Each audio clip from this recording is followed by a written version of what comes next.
His mind swirled with questions. Had he done something wrong? Was it broken forever? Ember made his way to his teacher, a wise old dragon named Ashen, whose flames burned so brightly they could light up the darkest corners of the forest. Ashen was teaching some of the older dragons how to craft powerful bursts of fire when Ember approached, his tail dragging. Master Ashen, Ember began softly, his voice wobbling. Something's wrong with me. My spark, it's gone. He opened his mouth and breathed. A small puff of air escaped, but no flames, no ember. Ashen peered down at him with gentle eyes, tilting his head thoughtfully. Gone, you say? He rumbled, his voice low and crackling like firewood. When was the last time you felt it burn? I don't know, Ember admitted. It just stopped while I was practicing by the river. The old dragon nodded, his claws scratching against the ground. Once upon a time, in a forest hidden within the clouds, there lived a little dragon named Ember.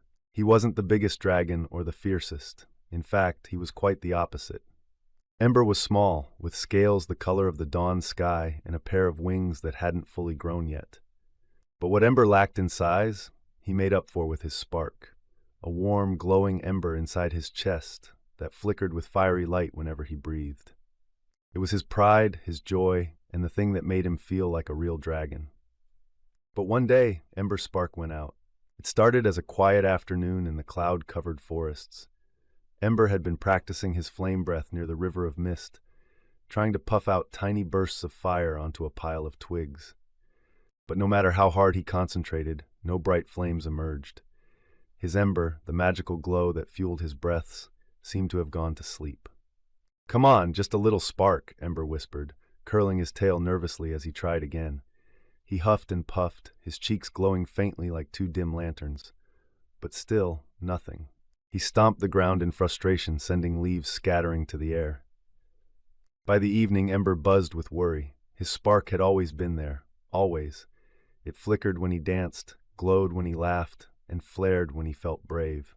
Without it, he felt empty, like he wasn't truly him. His mind swirled with questions. Had he done something wrong? Was it broken forever? Ember made his way to his teacher, a wise old dragon named Ashen, whose flames burned so brightly they could light up the darkest corners of the forest. Ashen was teaching some of the older dragons how to craft powerful bursts of fire when Ember approached, his tail dragging. Master Ashen, Ember began softly, his voice wobbling. Something's wrong with me. My spark, it's gone. He opened his mouth and breathed. A small puff of air escaped, but no flames, no ember. Ashen peered down at him with gentle eyes, tilting his head thoughtfully. Gone, you say? He rumbled, his voice low and crackling like firewood. When was the last time you felt it burn? I don't know, Ember admitted. It just stopped while I was practicing by the river. The old dragon nodded, his claws scratching against the ground. Sometimes, young one, our sparks grow dim when we've forgotten what truly lights them in the first place. Have you been chasing the flames, but forgetting their meaning? Ember blinked, confused. I don't understand. My ember was always there before. I never had to think about meaning. I just had it. Ashen smiled kindly. Then perhaps it's time to discover a new flame. Go, Ember. Explore beyond these forests. A dragon's spark is tied to what gives them purpose, what makes their heart soar. I cannot give it back to you, for it is yours alone to find. And so Ember set off on a journey to reclaim the fire within himself. He ventured far from the cloud-covered forests, gliding on his small wings until he reached the oak hills where golden leaves blanketed the ground and the wind smelled of sunflowers. He asked the deer if they had ever lost their spark, but they only shook their heads, their antlers gleaming like rivers of light. Perhaps you're looking too hard, said one of the deer. Sometimes sparks appear when we stop chasing them. But Ember couldn't stop.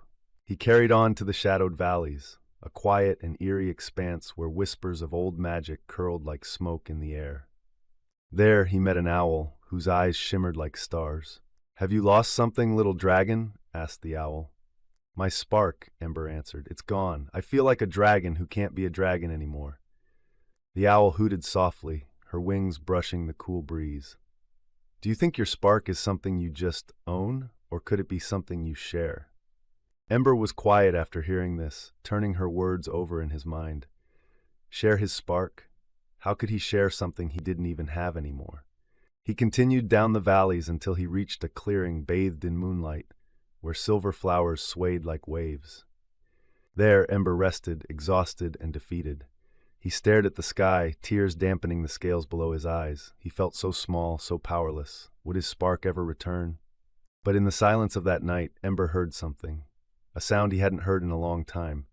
It was laughter, soft and bright, carried on the wind. He turned his head and spotted a group of woodland creatures huddled together. A fox, a rabbit, and a squirrel sat in a circle, telling silly stories and roasting berries over a tiny, shivering fire. The fox noticed Ember watching and waved him over. "Join us, little dragon. There's plenty of warmth here if you're feeling cold." Ember hesitated, then shuffled closer.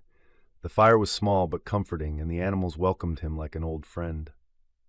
As the rabbit finished a joke about a duck and some acorns, Ember felt something strange inside him.